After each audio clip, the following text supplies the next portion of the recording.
Hi folks, Dick Fairburn here. I want to talk about police duty ammunition.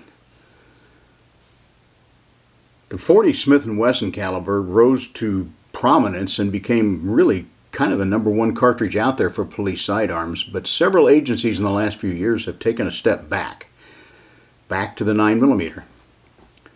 In fact, the FBI claims that new technology 9mm bullets make it as good as a .45. I'm calling BS on that. Stick around, I'll tell you why.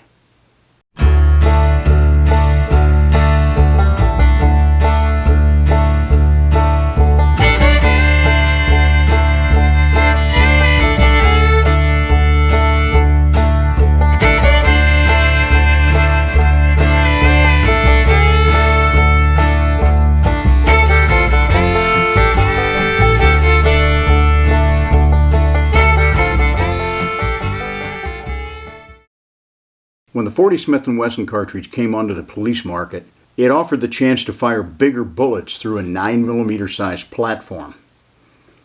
And it made a lot of sense to me to begin with.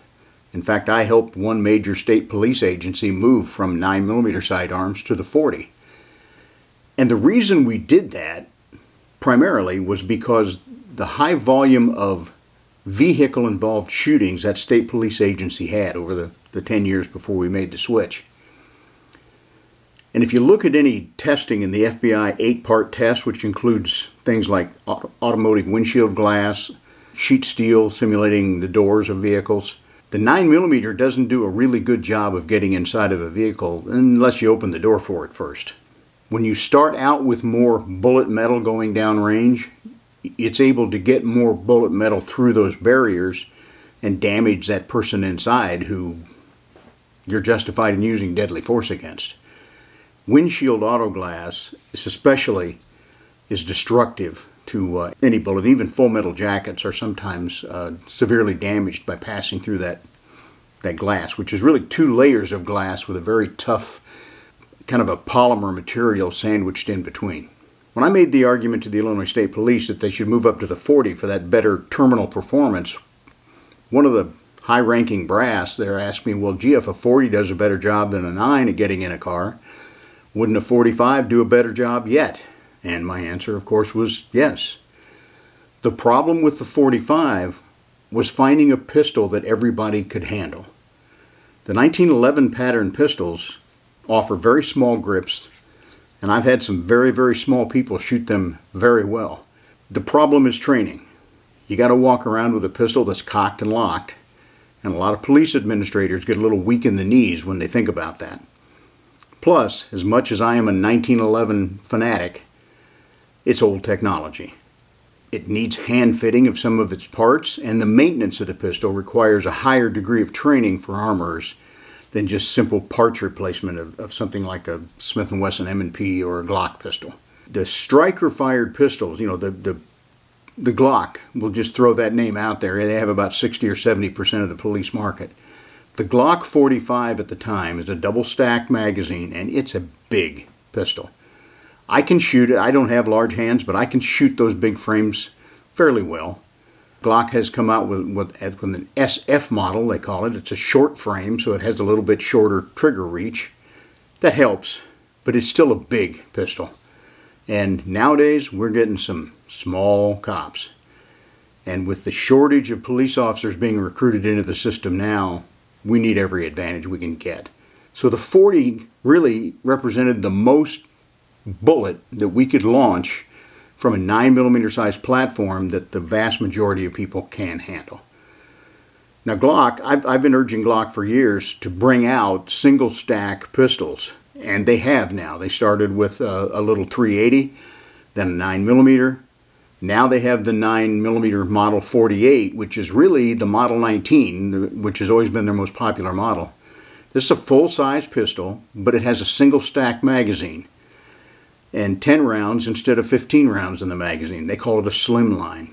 Hey, Mr. Glock, make us a slimline pistol in .40 on that .48 frame. Better yet, make us a .45.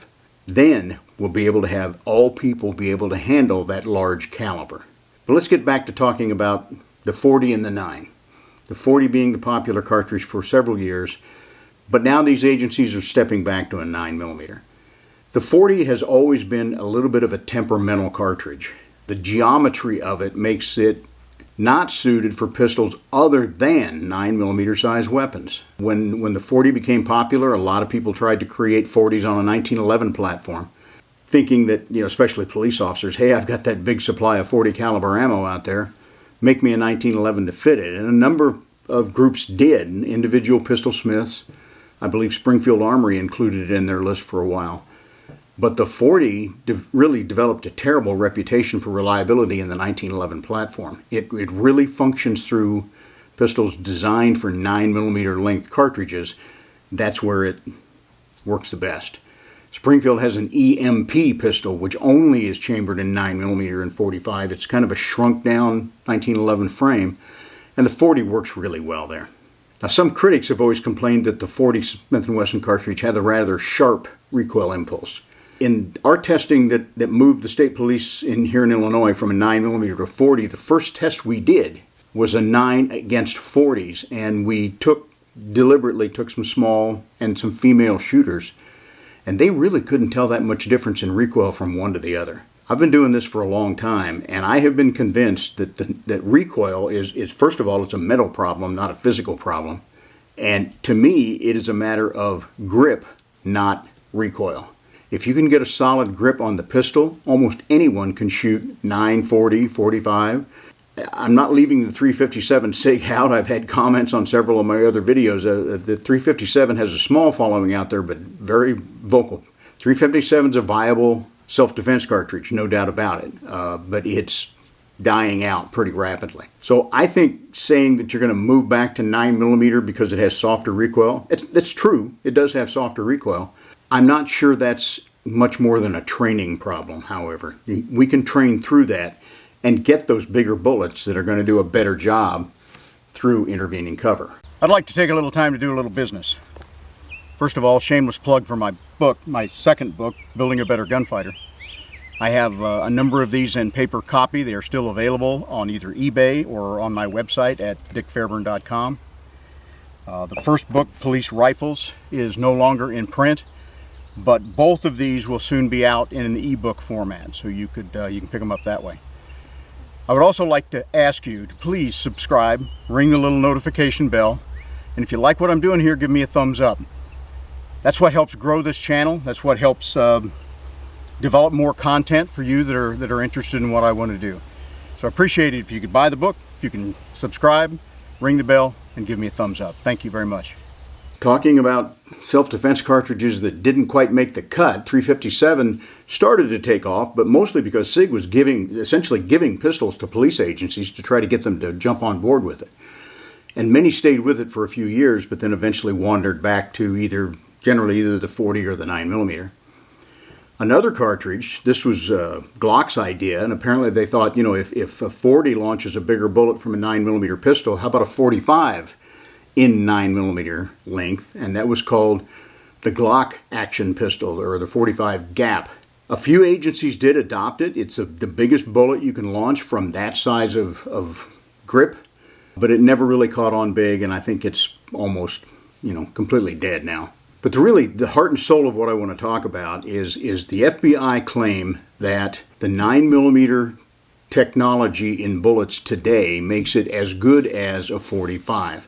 When I was growing up, my grandpa had a pretty good sized farm here in Illinois where he raised corn, soybeans, and black Angus cattle.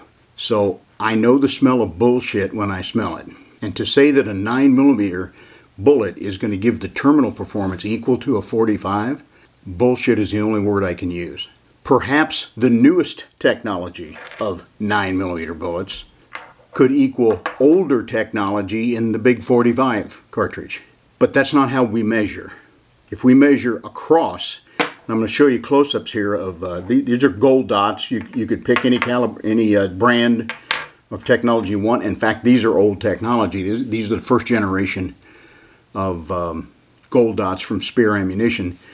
They have a new line out that has been enhanced even a little bit more. But you can see the diameter of the 9mm is smaller when it's expanded. In the case of this one, in my testing, the 9mm happened to penetrate deeper, but part of that is because it did not expand to large diameter. In my testing, the 9mm penetrated deeper than the 45, but only because it didn't expand to the same degree. The 45, as you can see, is very large diameter. The 9mm is much smaller, and pushing a larger diameter through a test medium takes more power. So if the 9mm isn't as big, it can penetrate deeper with the level of power that it has. They all give adequate penetration. They all give excellent expansion. And as I say, this is old technology. I don't have a set of bullets from the new Gold Dots. The Federal HST loads, the Winchester has good loads. There are a number of really good hollow point systems out there now. Very reliable. But the point is, if you take the same level of technology and go from 9 to 45 with the 40 in the middle, the 9mm cannot possibly give you as large the expansion and still give adequate penetration. And that's just thinking simple human targets. For those of you that aren't cops, of course, what does this mean to civilian carriers? It means that the 9mm might be one of your better choices because you don't have to shoot through intervening cover very often, but police officers do. I mentioned auto windshields are very tough. Door metal in vehicles is very tough. And the other problem is going through building construction. Drywall with gypsum board. One of the FBI 8-part tests goes through plywood, and often those hollow points will plug with some of that material. And when they do that, they don't expand at all. They turn into a full metal jacket. In fact, I believe most of the second generation of Gold Dots have a polymer plug in there to help prevent that. And this is a Hornady critical duty, I believe. They make it in both critical duty and critical defense. And they also have a plug in the point of the bullet to prevent the wood fibers or the gypsum from getting in there and interfering with the expansion. And in the Hornady line, critical duty is made for that 8-part barrier test. Critical defense is intended more for civilian shooters. It's going to give a little bit easier expansion, probably a little bit less penetration because civilians don't necessarily need that. To me, the 9mm is a very viable self-defense cartridge. I have one in my pocket right now. I spent more years as a cop carrying a 9mm than any other cartridge. But when I could carry a 45, I did. So let's kind of boil this down. 9mm versus 45. That was the argument started by the FBI. Do they give equal terminal performance? No. Is the 9mm good enough? In my opinion, it is. Is the 45 better for the people who can handle that cartridge? Absolutely, in my opinion.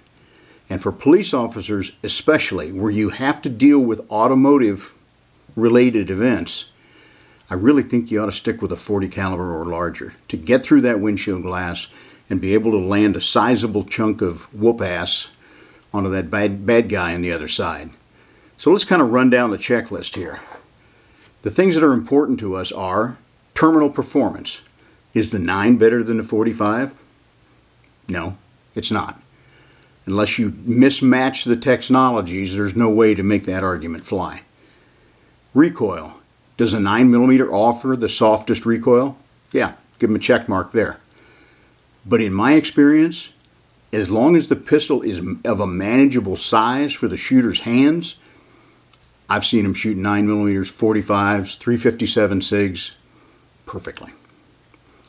Magazine capacity. 9mm gives you more rounds. Is that important? I don't really think it is. I did a study for the Police Marksman Association in right around 1990, so it's a number of years ago. We were looking at interviewing police officers who had been in a shooting, and they filled out a form for us. And these were people, the officers who won their fights. At the time, the only cartridge that was available in high-capacity magazines was the 9mm.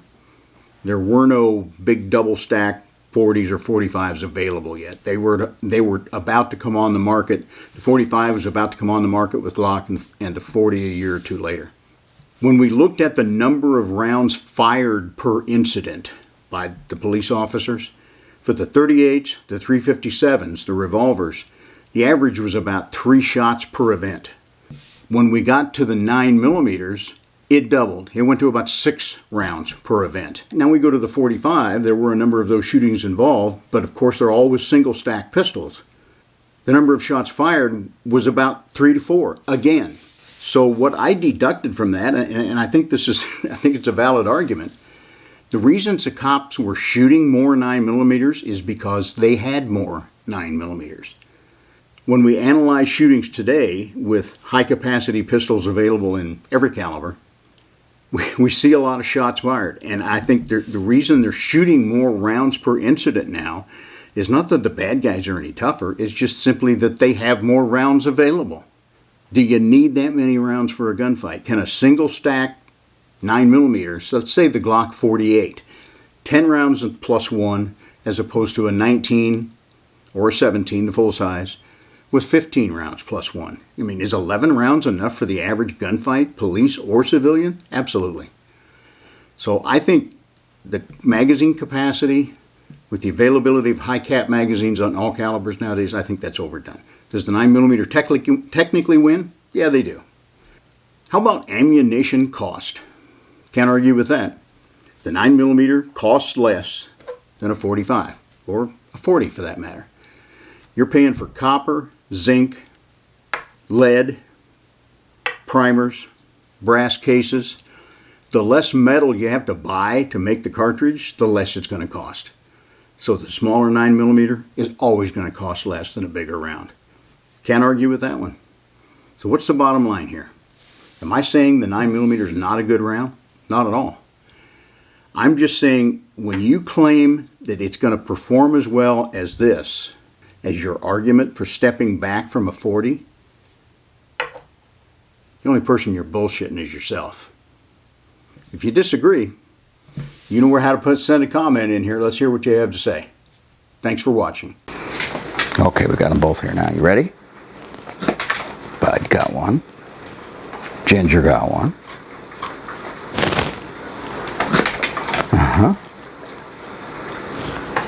Oh, she missed it. She usually gets them, doesn't she, Bud? Okay, girl, last one. You ready? You ready? Yeah! That's all there is till next time.